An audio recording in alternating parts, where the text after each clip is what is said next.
You were a hoe. Back in the days. How long haven't you been a hoe for? For a little minute. For a For little minute. How,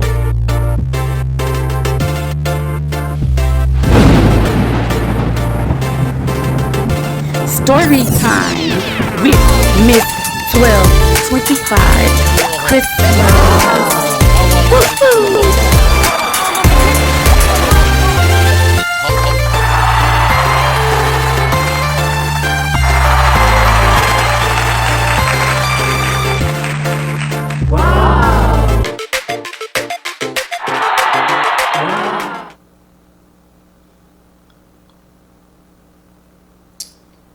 We're going to get into the story time. We're going to talk about my jigging days.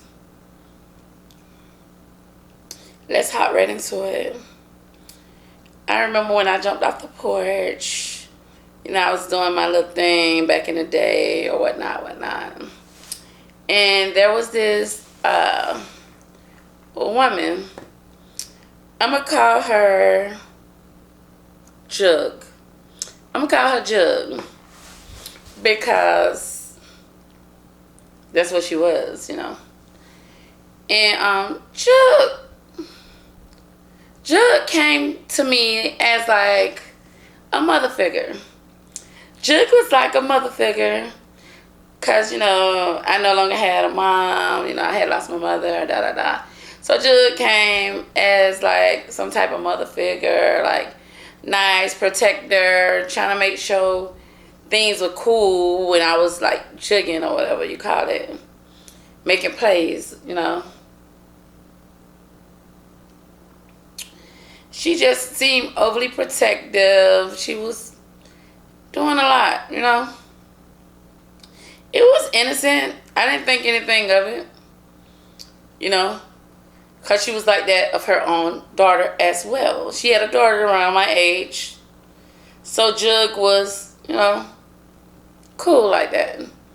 So Jugg worked it at should I say Jugg used to work at FSU at the maintenance, cleaning up or whatever. So you know, I used to go sit around Jugg house to make my plays with Jugg. All their friends coming around on like Fridays, blah blah blah. I'm hanging out. I'm getting to the bread, you know. It's just like I'm hanging out with everybody, but I'm there for another reason. We all at the same place, but we ain't at the same place for the same reason, if you get what I'm saying. So Jugg was telling me about some guy that worked at her job. She was like, he's a handsome guy. He played football. His mama's strict, and me and him will make a good couple. She was like, she showed him my picture or something. She was just telling him about me. Sent her a picture. I guess she'll show him a picture of me. Something, I don't know. But the guy seemed quite interesting. She was like, oh, he going to play football at Syracuse in New York. He was this, he was that. Blah, blah, blah, blah, blah. So I was like, okay, just give him my number. And, you know, I get his number, you give me his number. You know, my number, his number, you know how that go. So, you know, and me and him developed friendship. We got closer and closer, like talking on the phone. So me and this guy, say his name Mike. So me and Mike, we would talk on the phone day in, day out. He'll just talk about, you know, meeting up, what we want to do, all of this good stuff. So I'm like, okay, Mike seemed really cool. Seemed like he had his stuff together, and it seemed like he had an overbearing mother or whatnot. But I was all right with all that because, you know, he was somebody I could talk to on the phone. He was keeping me company at night on the phone, being that I was single. So this went on for like a month. We just talking on the phone. I haven't seen Mike yet. Mike always calling. Mike got so much to say. Want to talk on the phone, but Mike never show up. Mike never come around. Nothing. But you worked right at FSU. That wasn't that far from Jugg house. You know?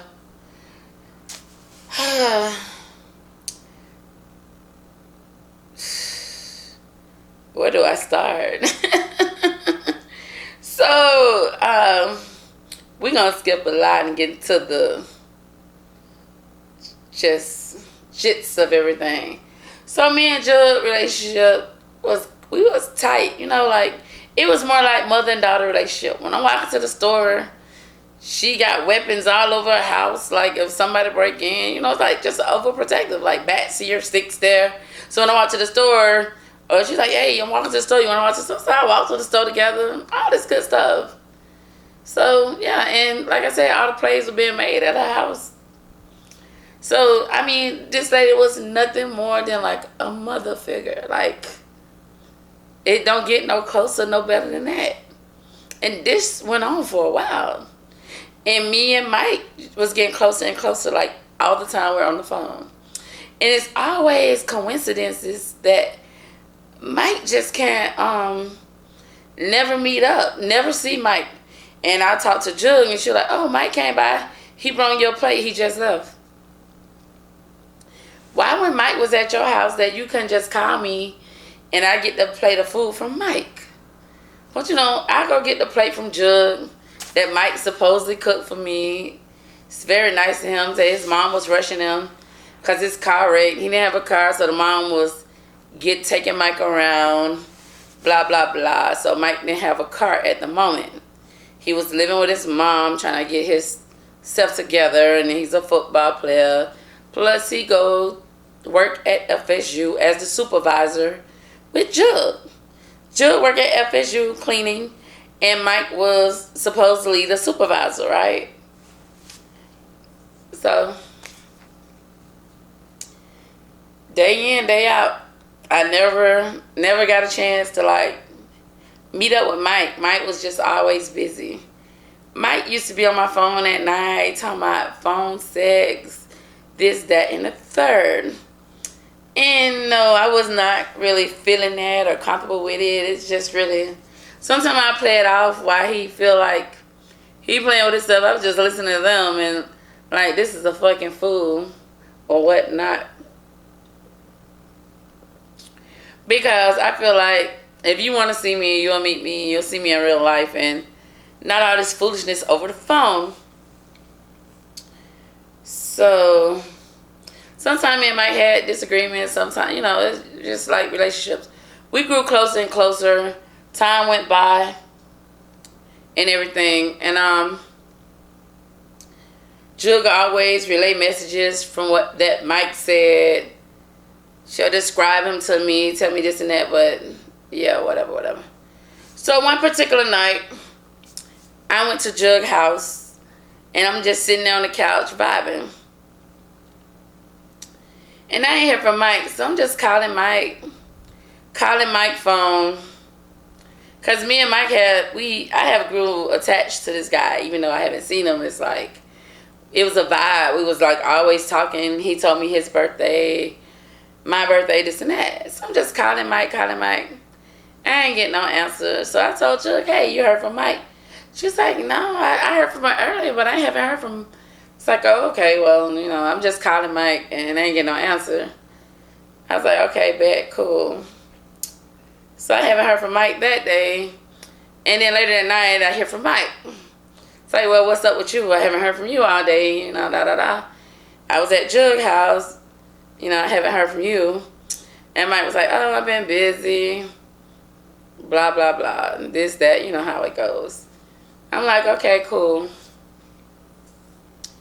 So I'm starting to get suspicious about Mike because Mike always have a coincidence where he can't meet up or something going on or his car with his mom.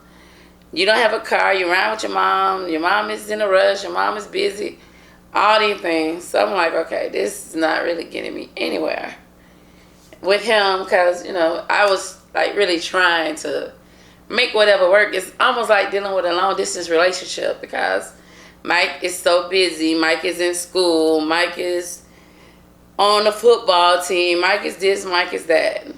Mike is all this and that, right? Bet. So, again, I'm at Jugg's house. Another night at Jugg's house. It's getting late. So, I'm like, I talked to Mike earlier, and I wanted to talk to Mike again. So, I called Mike's phone. No answer. I'm calling, and I'm not getting no answer from Mike. Jugg and her friends been doing their thing and drinking. They 8-ball, what they call that? Michelob 8-ball, whatever. You know that old school drink, the beer, the cheap one. They was on their beers, Miller Lite. I don't know what they used to drink, but anyway, they had their beers and had their thing, and they was on one, you know, they was messed up or whatnot. So, I'm calling Mike's phone.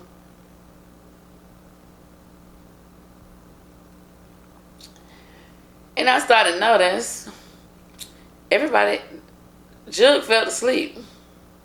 Jugg effed up right now. High as a kite. Been drinking too. So Jugg is out of there, right? Jugg is effed up, like out. So I'm calling Mike's phone. And every time I call Mike's phone, I hear a buzz coming out of Jugg's room.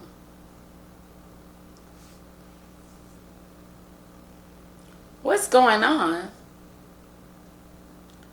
Every time I call Mike's phone, Jugg's phone ring. And to my knowledge, Jugg told me they didn't have a phone. Right? So, I followed the noise. I called it and I followed the noise in Jugg's room. Because like I said, Jugg is on one. I follow the ring. And I go and I find this phone, like, I think it was tossed under the bed or whatever. I find the phone because I'm calling Mike. But this phone is ringing inside of Jugg's room. So I grabbed the phone and I got my phone and I hop in my car and I ride off with Jugg's phone. Because I'm like, what the is going on? So, I'm riding, I'm going through Jugg's phone. Because now I got all control because I got this phone and I'm out of there. So I called Jugg's friend. We're going to call her Tawana. So I called Tawana. I'm like, hey, who phone this is I'm calling you from? She said, oh, that's Jugg's phone. I'm like, what you mean? I was like, Jugg said they didn't have a phone. How's this Jugg's phone? Because I know Tawana too, because I made plays with Tawana as well. So I'm asking Tawana, oh, okay. I say, well, I'm confused because Jugg said they didn't have a phone. So, what you mean, baby? She got a phone. That's her phone you calling me on. I say, wait a minute. Wait a minute.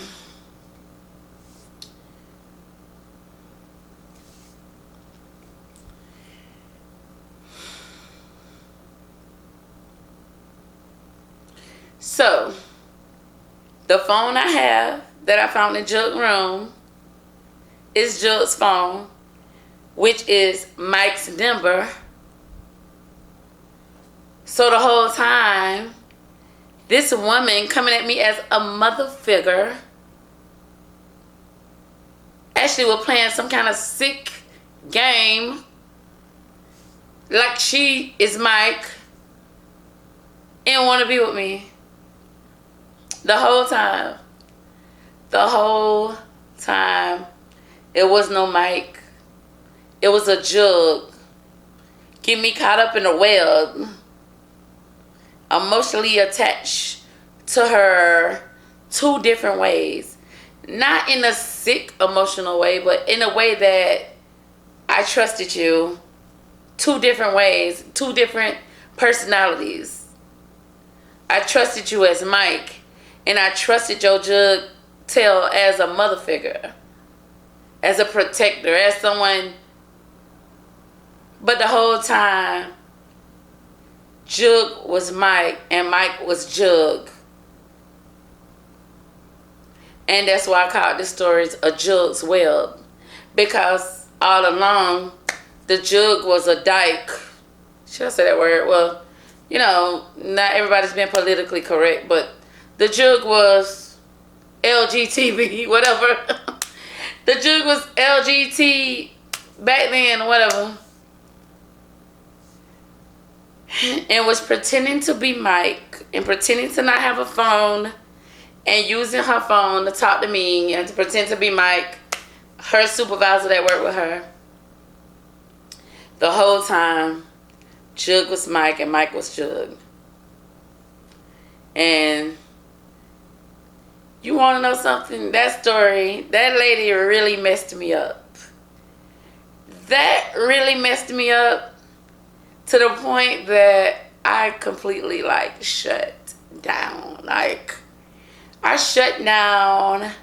I was in a room. I was, like, out of it. Like, I can't believe somebody would scoop that low. People is sick.